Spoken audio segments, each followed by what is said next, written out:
ሰላም ጤና ይስጥልኝ። እንደምን አላችሁ የቻናሌ ተከታታዮች? በርግጥ ቻናሉን በቅርብ የተከታተልኩኝ ነው። ዛሬ እኔ በህይወቴ ቪዲዮ እንደዚህ ሰርቼ አላውቅም። ግን ሁላችንም ሰው ሀገር የምንመጣው ተለውጠን ወደ ሀገራችን ለመግባት ነው። የመጣንበትን 2 ዓመት ኮንትራት ጨርሰን ወደ ሀገራችን መግባት አለብን። ምክንያቱም ያ የሚሆነው ደግሞ ሁላችንም የምንሰራበትን ቤተሰቦች ጸባያቸውን፣ ባህሪያቸውን ጥሩንም መጥፎንም ሁሉ ነገርም ይችላል። ግን እንደዚህ ሆኖ ግን አንዳንድ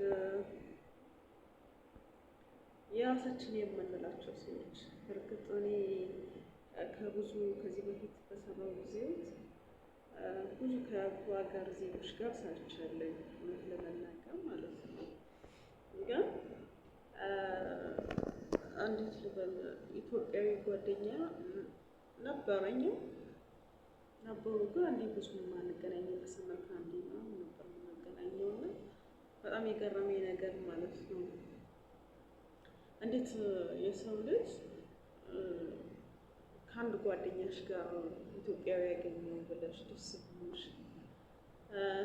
ብዙ ነገር እናወራለን። እንግዲህ ስራ ፈተን ቁጭ ስንጠራም ብቻ ታውቁታላችሁ ምን ያህል ደስ ብሎን ከራሳችን ሰው ጋር አማርኛ ትችያለሽ ምንድነው የምትችይው እየተባባልን የምናወራው ነገር በእርግጥ በጣም ደስ የሚል እና በቃ የኛ የራስሽን ሰው ስታገኝ በራሳችሁ ቋንቋ ስናወራ ደስ ይለናል።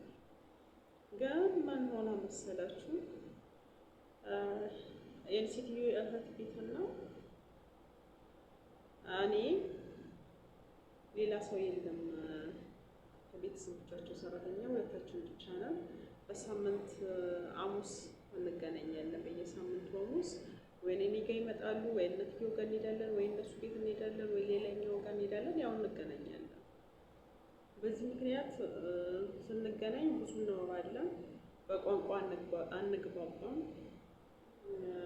እሷ ሌላ ቋንቋ ነው የምትችለው፣ የእሷን ቋንቋ እኔ አልችልም፣ ኢትዮጵያዊ ብንሆንም ማለት ነው። ግን ምን ሆነ ማለት እሷ 1 ወር ነው የምትበልጠኝ፣ በባህር ነው የመጣችው እሷ። እኔ ደግሞ ኮንትራት ነኝ። ግን በቃ እናወራለን። ደሞዝሽ ስንት ነው? ትተኛለሽ ወይ? ምን ያህል ነው የምትተኛው? ስንት ሰዓት ነው የምትነሺው?